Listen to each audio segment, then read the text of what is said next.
Hey everyone, this is Lol already from Abstrakt Music Lab, and today we're back with our production series. This is a new series I'm starting here in the channel. Basically, I'm just gonna work on some tracks that I've been working by myself, and instead of doing it all by myself, I'm just gonna show it to you guys what is my thought process behind all my songs and everything. And for this first video, I decided to do this song over here that I'm working on, and I've started it in March. And I was really excited about it. It started actually in March 7th, and today is the second day that I'm working on it. This is still the idea phase of it. So now I feel that I need to either move to a new drop or either enhance the current drop or just go for a new break. But yeah, let's go work on it together, and let me know here in the comment sections below if you like this kind of video, because I've been wanting to change the channel a little bit. So I definitely want to include more of these videos where I show you guys how I do everything and why I do everything while producing as well. So yeah, if you like the video, hit the like button. If you love this, subscribe to the channel, and please leave it here in the comment sections, as I said, if you're liking the kind of tutorial like this one. And if you want to support the channel, you can buy me a coffee or you can buy my preset pack, both available here in the description below and in the top right corner. But top right corner is going to be here, right? So yeah, let's get down to business. Let's get down to this to the production, not to the sound design this time. So yeah, I'm gonna just take the camera out so this way you guys can focus on the project. And this is what we're working on today.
That's currently where I have to change the bongos because I just picked the bongos from another project. Just wanted to see if it works.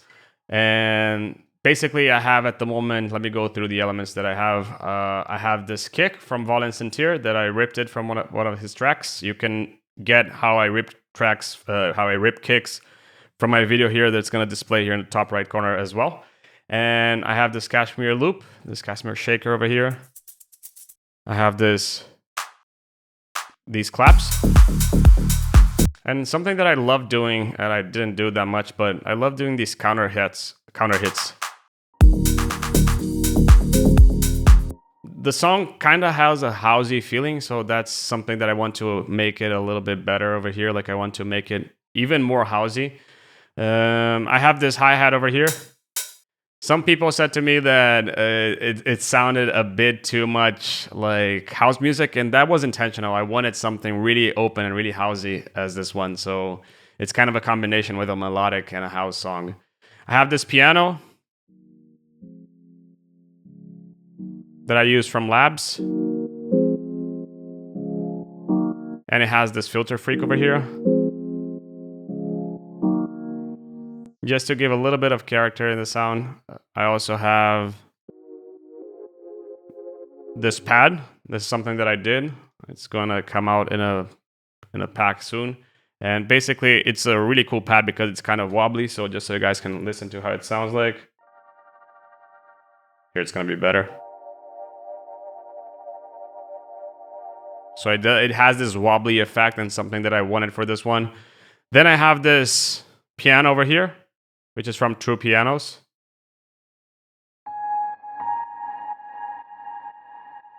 And it kind of does like a melody, so if you listen to it over here.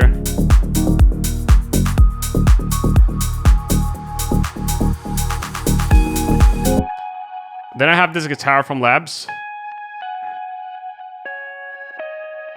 This actually came from a project that I was working on. There was a collab with a guy called Luckish. You can find his stuff here in the description below. Then I just grabbed the guitar, tuned it a different way, and just started working. But the whole vibe of the song is here in the basses.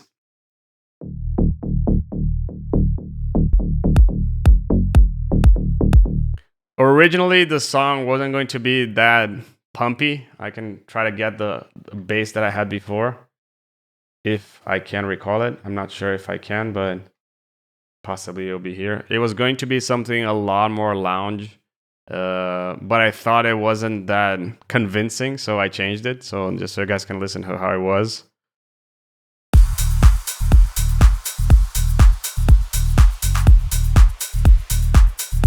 It wasn't feeling that. It was mainly a lounge feeling. This hat wasn't there at the moment. And I wanted something a little bit more groovy because, well, I love house music. I've been producing house music for a while now as well. So you have the sub, you have what I call second octave. Basically, the second octave is the second octave of the bass. I like to put it differently from the bass because this way I can LFO to it in a different way than the sub. For example, now it's the same, but you can see that the depth is a bit different over here. Here's 100%, and over here, this one is over here at 88%. And also the mid bass, not the second octave here. This would be the mid bass. I have this also from a pack that I did. It's gonna come out on Splice soon. And it's just a bass that I did that I thought it was like Artbot and I wanted to do something like it. But you can hear that I'm taking a bit of the high end and I'm thinking about opening up as the song progresses. So this is currently what I have. And now I'm thinking about either making a bridge over here. As I told you, I have to change this over here because I grabbed this from another project. So that will be the first thing that I'm going to do here. It's going to just come here into the drums from Sample Magic. I have a ton of packs from Sample Magic. But I love this one. It has a lot of cool stuff. Come on. Yeah, I don't want percussion hits. I want loops. This could work.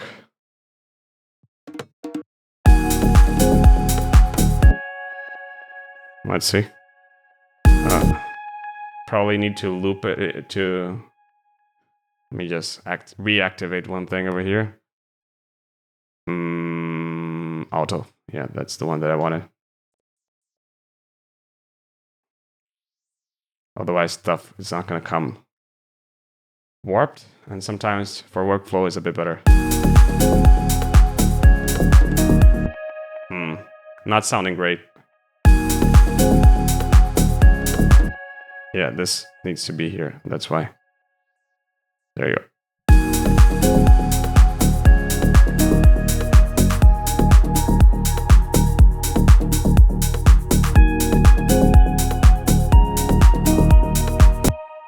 Well, as a good house music, I always like to include an 808.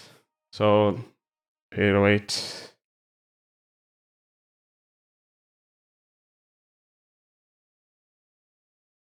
Open up. Yeah, this is one that I really love.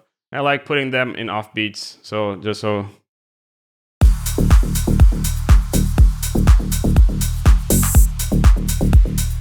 Just a tiny bit of it.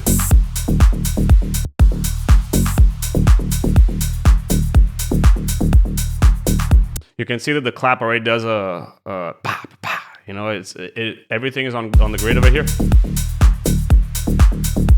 Pa, pa. You know, it creates a cool effect over there. And this, I'm just gonna duplicate this. I'm not gonna add it from the beginning. One thing that I love doing in my tracks is every 8-bar loop, I like to add something new. So this could be the something new over here.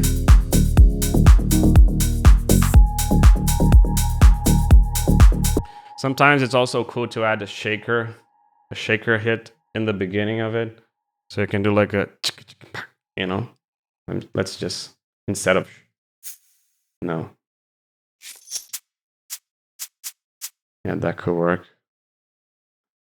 It's gonna come before the initial hi-hat, but so we're 1/16.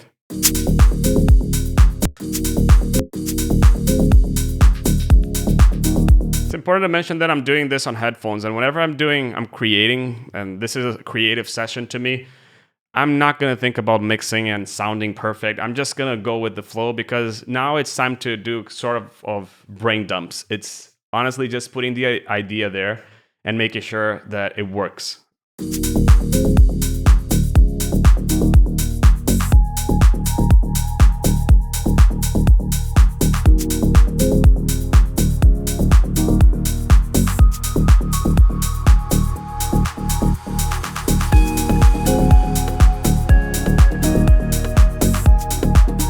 So one thing about this percussion, I feel that it could be wider.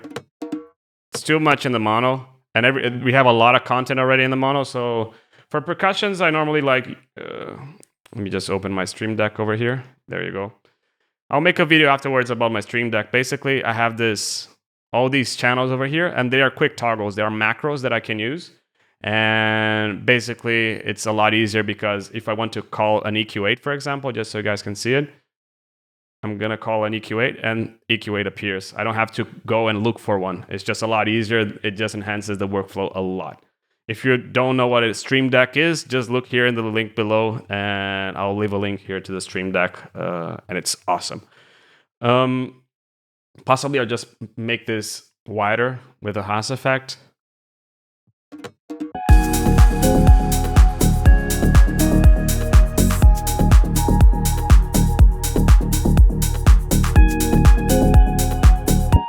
I don't like the high end of it, so I'm just gonna filter it out.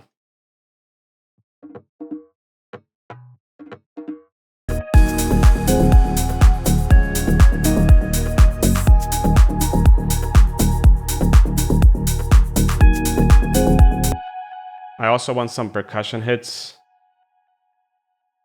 Normally for percussion hits, I don't like going into sample packs and looking one by one. I normally just go to loops. So I just go, for example, to this one and see if I find something that could be chopped, or it could be...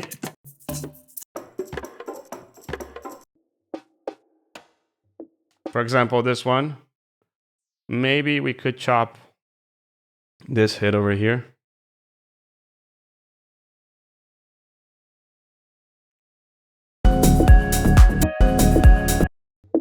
No, not this one.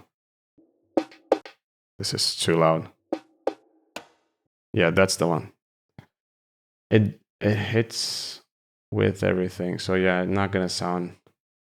I want something offbeat. This could be fun.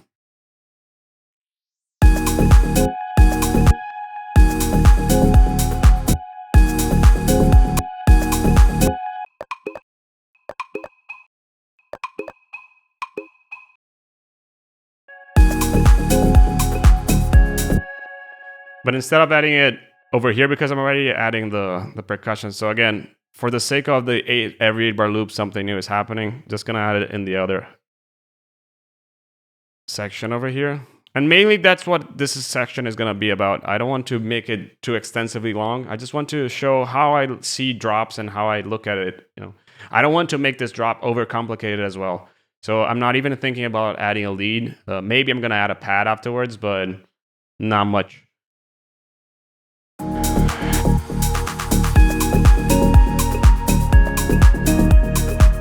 So I just wanted this one over here. I don't want the full loop. Yeah, that's exactly what I just want. So that's why I told you, probably I wouldn't come up with this kind of progression if it wasn't for loops. So what I like doing is just picking loops and cutting what I like from it. For example, possibly this one has some cool hits as well. This one could be a nice one. This one over here. And I'm gonna take this one off. Let's see how it works.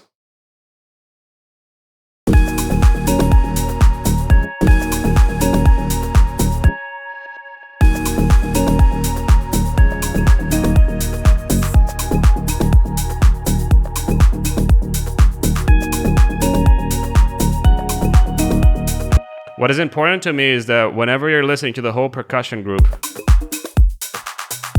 you can listen to everything clearly. You can listen to this hit, you can listen to this hit, you can listen to this group, you can listen to these hi-hats over here as well.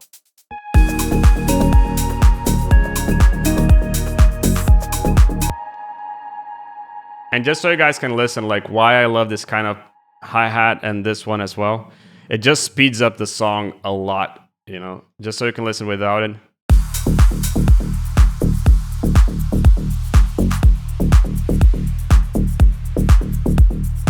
This feels nice, but this gets me grooving a lot more. And same thing with these ones. Like if you added them from the beginning,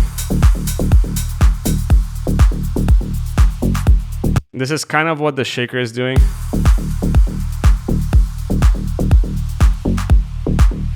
Without it, just feels too simple. So yeah, that's why I added them. Percussively, melodically, let's see melodically what can we do as well. We can probably do an ARP over here somewhere in the end. Do a bridge over here.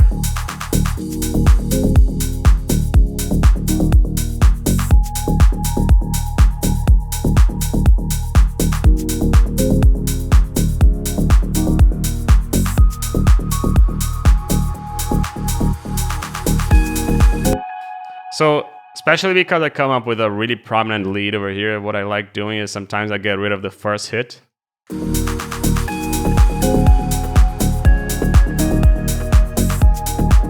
Well, I did this already over here.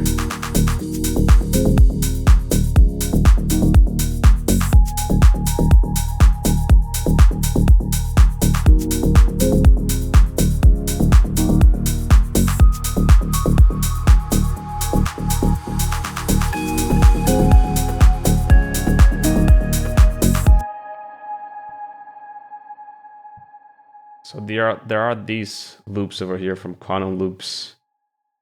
They have these acoustic drum fills that I love, and I use it all the time for my house tunes. I just feel that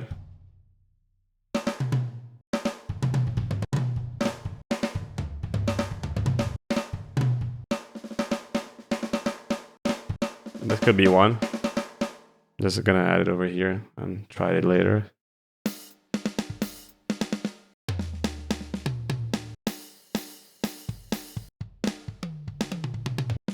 Too complicated.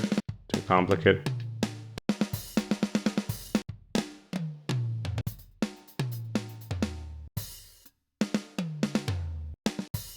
Possibly it could work as well. This is a cool one. I've used this one in a track before, but for a house tune. So again, I don't like using just one. Maybe I can combine them in some way. So for example, I can just add part of one here and part of one there. So instead of this one, I get rid of this section and I get rid of this section over here. Make this quieter. Just have to level match them.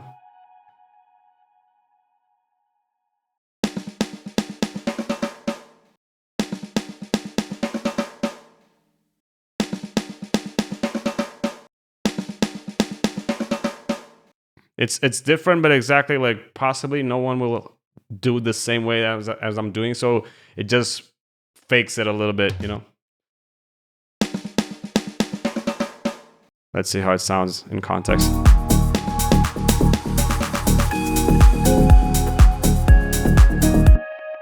This will be the long one, and I'm probably doing... Oh, Ableton is failing on me, but yeah. This will be the long one, but probably I'm going to just have this short one over here at some periods, possibly like this over here.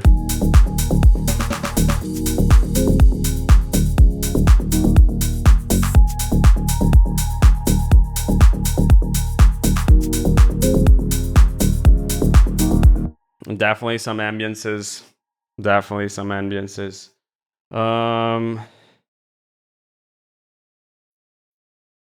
Bliss from Lanika has some cool samples. Bliss 2. Again, I hate when you just use one. Because again, if you go to, I love Lanika stuff. I use it all the time. But if you just use this one, it's a lot easier to spot what you're using. So I like using blurred ones, and I like using a lot of samples at once. So this way, it's really hard to know where it's coming from, and I always process them, and so they sound different. So for example, this song is in 2A. The 2A from this, it's E flat minor. This is a paper that I use for a lot of my tracks. It has this the frequency chart over here, and the major and minor and major and minor scales. I use it all the time. I have it in paper in front of me. I have this as a shortcut here on Stream Deck. And yeah, I'm gonna put it here in my website so you guys can grab it as well if you want. So now E minor. If you're in E minor, do I only need to grab E? No. Whenever I do this, I always grab, for example, one that it's in E, one that it's in, I don't know, possibly C sharp, one that it's, yeah, it could be B as well. Let's see if they sound like the ones that I'm adding doesn't really matter because I'm gonna process them a lot, and I want to have this kind of chipmunk effect with them. So right now it sounds like this.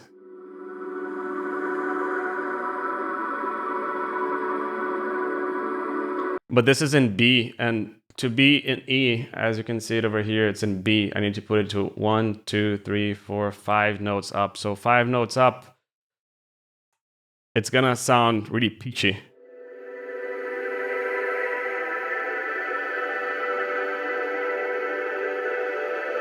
This is more of a non-vocal texture than a vocal texture. This possibly is more vocal texture.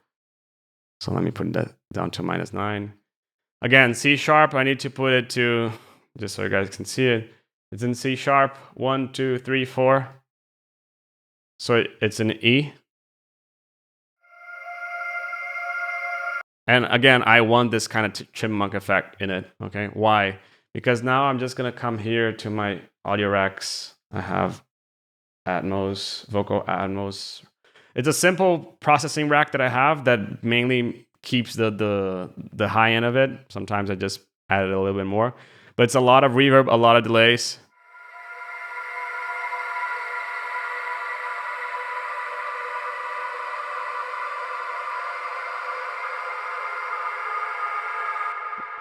Again, you wouldn't use this. It sounds a bit weird, to be honest. 1, 2, 3, 4. Yeah, it's 4. And this is an E already. The song is in E, right? 2. This is E flat. Oh, this is E flat. It needs to be 3. And this needs to go 1 down. Yeah. So now I'm gonna add a little bit of sidechain over here. And I always like to add one that it's, you can see that they start and end. And I don't like this start and end. So I always try to add something in a counter beat, let's say like this from these packs. So let me just go back to Bliss. Lanika stuff. Come on.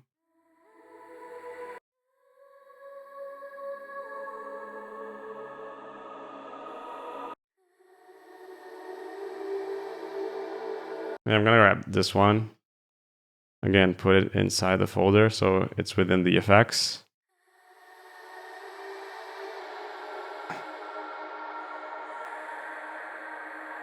So complex pro or complex? Well, it depends. This is a warping mechanism from Ableton. Sometimes I use complex, sometimes I use complex pro. It doesn't, like, it's whatever sounds the best to you. So no rules on that one. And then again, just mix it in with the song.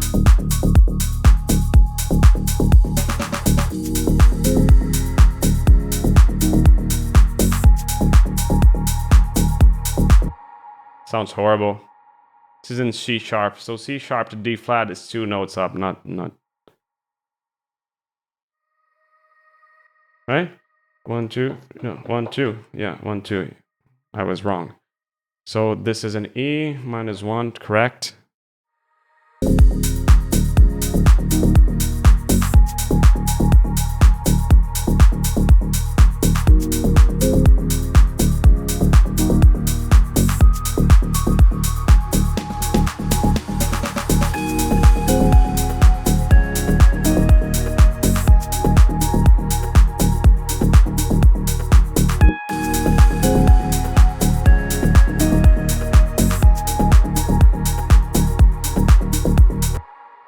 A little bit of sidechaining over there, just to vibe with the song.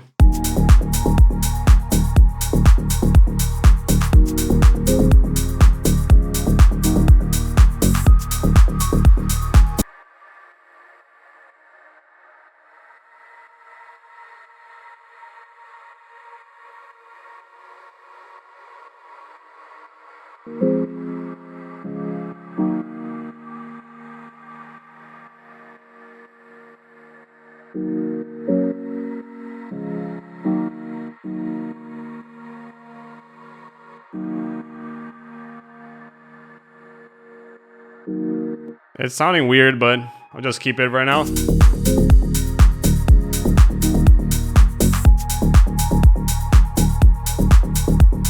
This adds a cool ambience to the sound, and I love using these kind of ambiences, so you'll probably see these a lot in my tracks as well. So we're adding, that's the thing. So if we listen over here, we have, as I said, every 8-bar loop, something new has to happen, right? So we have a lot of percussive elements happening. We have this one happening over here. We have this one coming. We have these other percussions coming. But melodically, we kind of get stuck over here. So how can we add more stuff over here? And now probably going to add an ARP, because I already have a lead and I already have this piano, which are doing the lead kind of role. I can also add a stab. I use a stab that I like. There's one in my pack that I love using. So serum.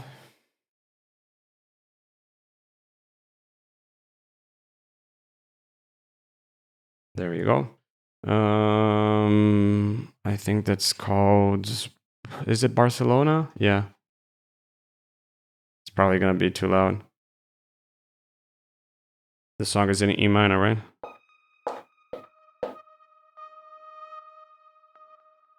Oh, no. Let's see which one sounds the best.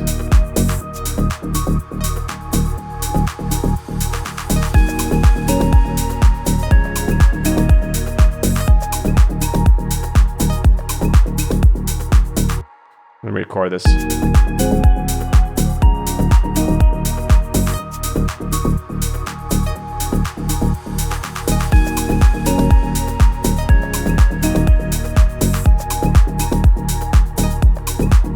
This one is already enough. This first one over here. Boom. Should it be here? Possibly here. Yeah. Let's see which one sounds the best. Yes, okay, so this one now goes here.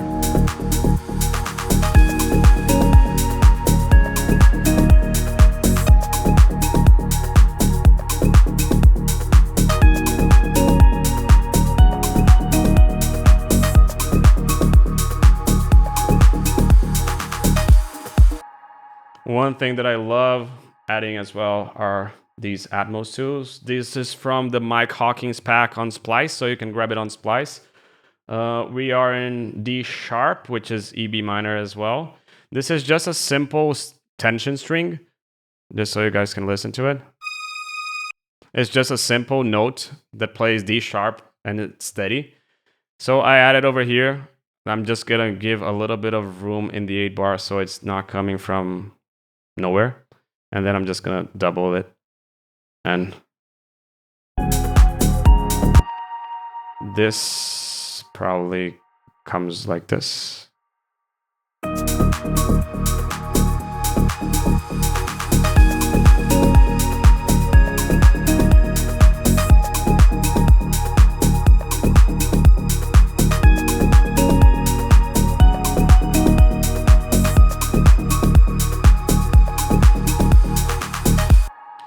And I love adding bridges, especially to this one. I want to add a bridge. What is a bridge? Well, to me, a bridge is mainly something that will bridge something to somewhere, you know.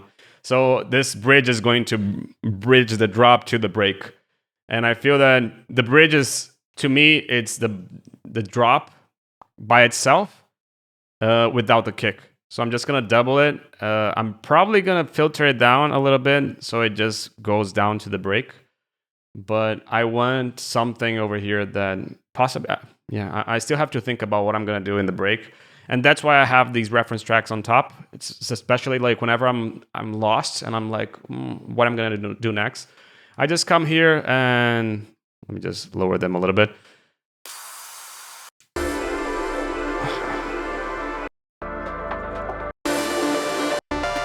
So he starts with pads, then he adds some percussion, then he adds the lead, and then he's just growing up. This is how Spencer Brown and Fingerprint did Santorini.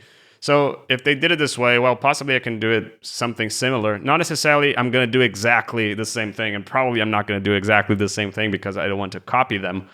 But the idea is to just get inspired by it. And that's why I have 3. This way I'm not inspired just by one. Otherwise I'm just copying, right? One thing that it's important to say is, what about the mixing of the project? Like, do I mix only when I'm creating, or do I mix only when I'm mixing? What is it talking about? How am I dealing with that? And in this project, I believe that I probably did a little bit of mixing already. I like to have sessions in which I mix and sessions in which mix and organize and sessions in which I just create. As I told you, this was mainly like putting the idea together. I still feel that I need to add an ARP over here. And I like ARPs because they can be good, how can I say, transition points. They could be good bridging elements. So I'm bridging this the drop. I'm adding an ARP over here that goes throughout the break. And not only this, but whenever I go to clubs and there's an ARP right in the beginning of the break, I just get my hands in the air and just keep on doing the ARP as if I was playing it. So yeah, I always love doing this. So that's why I love adding them as well. But back to the mixing. I believe that I've already done a little bit. So just so you can see, kick is over here. Yeah, I haven't done anything yet. So because technically, normally what I do is my sub normally is at the same level as the kick. Why? Well, just the way that I like doing. Second octave, I possibly could be a bit louder over here. And this is, I use Ableton Spectrum. If you're using Span, let me just show you the settings that I would definitely recommend you using, because otherwise you can get fooled by them, by Span itself. So yeah, first of all, make sure that the slope is at 0. Okay, it's not going to do any good having the slope at 5. It just possibly can fool you. Align dB 0. Well, you can just take a picture of it and do it and copy, right? But make sure that the block size is at 16,000. Okay. I like using Ableton's because I believe that it's the same.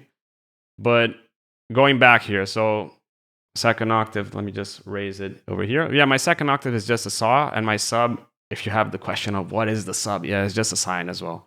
And since I'm doing a plucky sound, the sub is plucky as well. But yeah, I don't know if you guys watch How I Met Your Mother, but anyway. This is something that I like having it from 3 to 6 dB from the kick.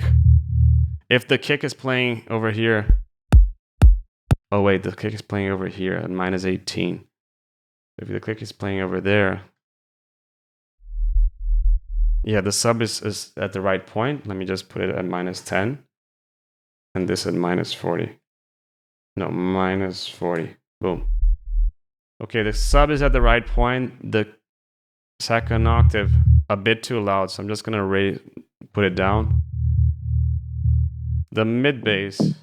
Yeah, the mid bass is something that with the second octave and the sub, I'm a little bit more technical with it. But the mid bass is something that I just go with the flow.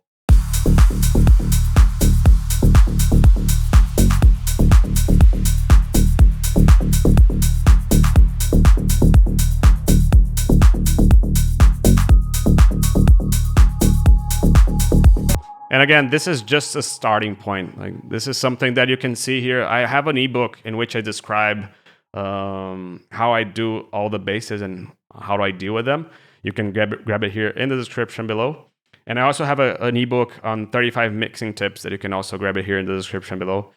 But yeah, let's keep on going with it.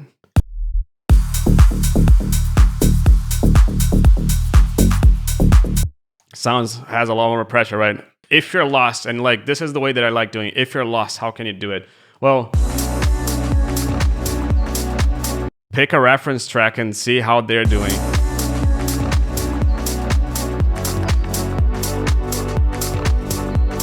You can see that the kick is at -24. It doesn't matter exactly the level. I'm just want to understand what is the relationship of the bass and the kick over there. So for example, undone. You have the kick. Listen over here. So you can see that the kick and the sub, technically they are the same loudness, right? So that's why I like having the kick at the same loudness. Same thing with fingerprint.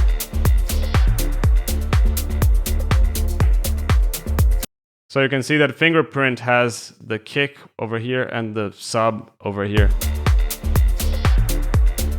It has one bass note over there that it then goes at the same loudness. So by looking what others are doing, you can definitely learn a lot. And I believe that if you have to take something out of this, is you don't have to do exactly what I'm doing, but it's just a way that I like doing, and it's just like take advantage of what I'm showing and add it to your project as well.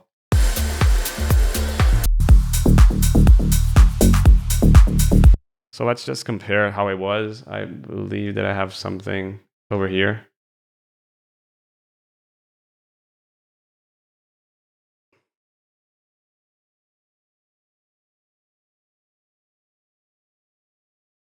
This is how it was, the project.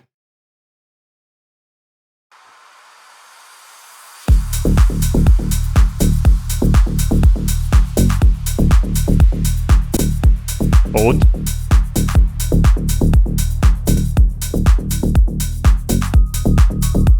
So I feel that the mid bass could be a bit too loud.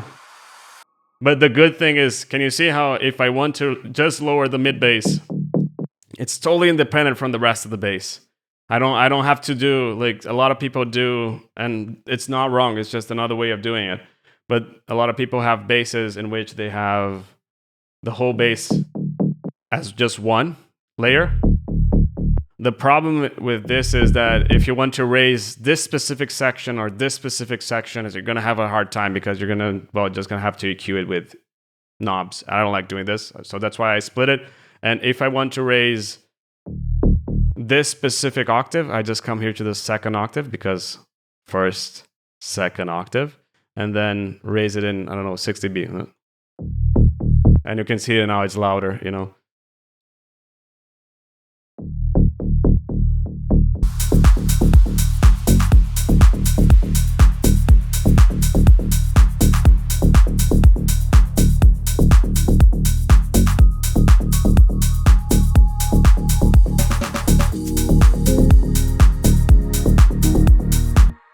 One thing here, instead of adding it from the beginning, what I can do is, because it comes a little bit out of nowhere. So I'm just gonna fade it in from other tracks.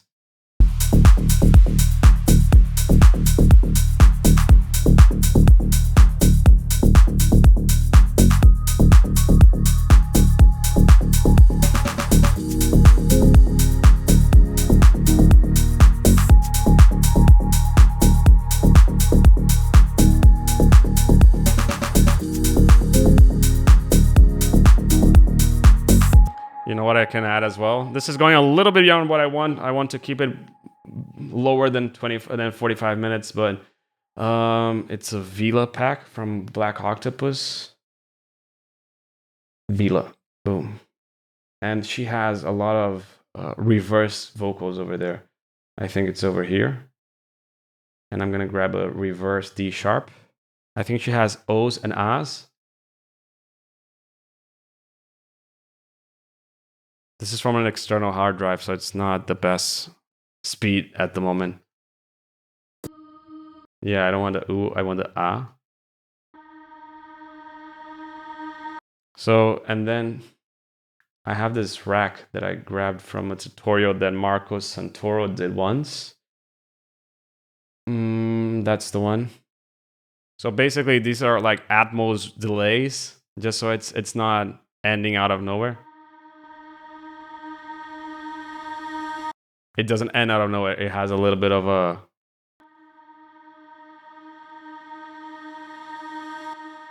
You can see it has a little bit of balancing in the end, so yeah. Oh, this has to go over here.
Let's sidechain this guy.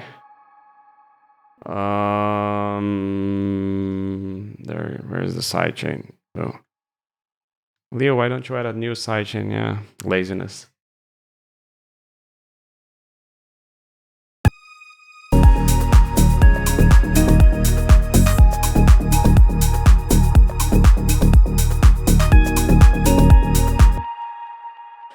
Let's just do the ARP and possibly we'll get done with this one. But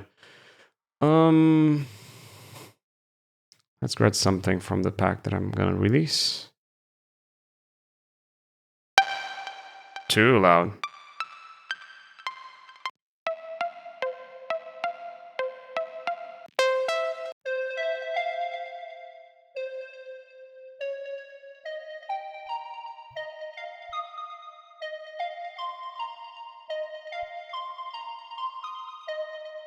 I kind of like this progression.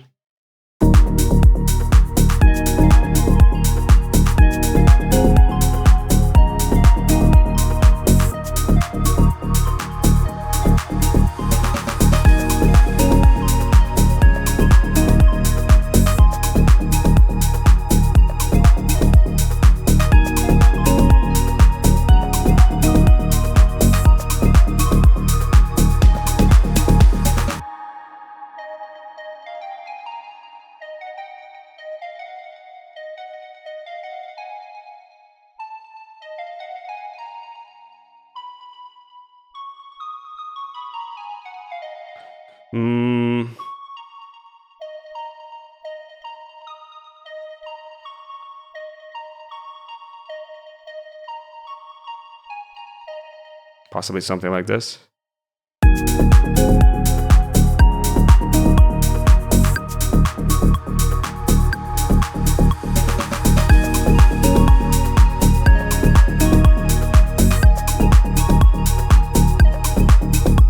I got it here.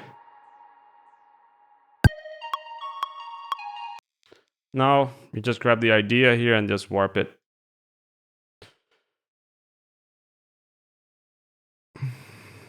Boom. This came a little bit too late. No, just this note. Boom.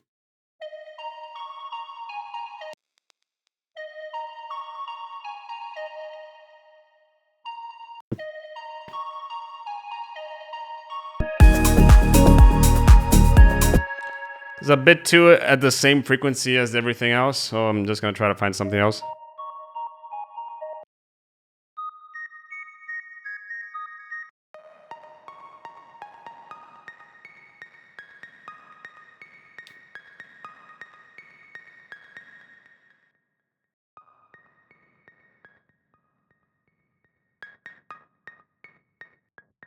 No. Yes.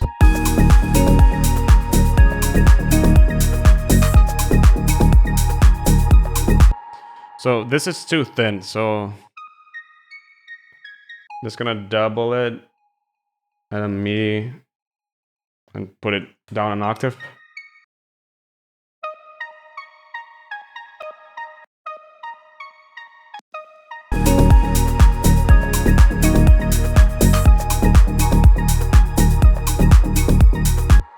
Maybe a bit longer notes.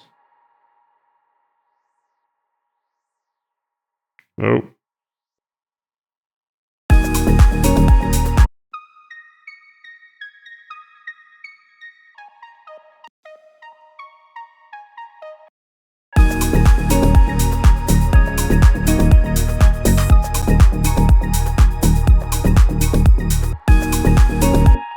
Not really liking this progression, but you got the idea, and that's what I'm going for over here.